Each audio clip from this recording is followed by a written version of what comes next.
დღეს ჭადრაკში რელიგიურ ორგანიზაციებს შორის საქართველოს მეოთხე გუნდური ჩემპიონატი გაიმართა, რომელიც საქართველოს მართლმადიდებელი ეკლესიის გუნდის გამარჯვებით დასრულდა.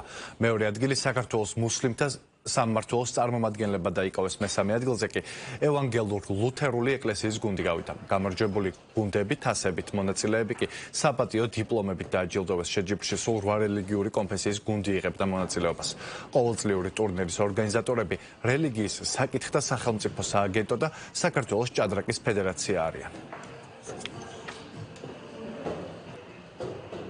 ჩატარდა მეოთხე გუნდური ჩემპიონატი ჭადრაკში რელიგიურ ორგანიზაციებს შორის. ეს გახლავთ საქართველოს ჭადრაკის ფედერაციისა და რელიგიის სააგენტოს ერთობლივი პროექტი, რომლის მიზანი გახლავთ ყველაზე ინტელექტუალური სპორტის ჭადრაკის პოპულარიზაცია რელიგიურ ორგანიზაციებს შორის.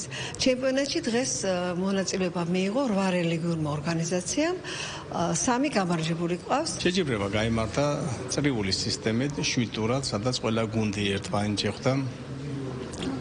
მონაწილეობდნენ 7 გარემოში, კარგ გარემოში და გათამაშდა საინტერესო პარტიები. და ვფიქრობ დღეს დღევანდელი დღით ყველა მონაწილე მაყოფილი დარჩა. ბედნიერი ვარ, რომ ჩვენც როგორც საქართველოს მართლმადიდებელი ეკლესია ვიყავით ამ ტურნირის მონაწილენი. მადლობა ღმერთს, წელსაც გავიმარჯვეთ. პირველი ადგილი ავიღეთ, ჩემპიონები გავხდით. ჩემთვის დიდი სიხარულია, რომ საქართველოში როგორც ძირძველი მართლმადიდებელი ეკლესიის ტრადიციაში ცოცხალია ის ნიჭიერება, რაც საჭადრაკო ჩემპიონატშიც გამოვლინდა.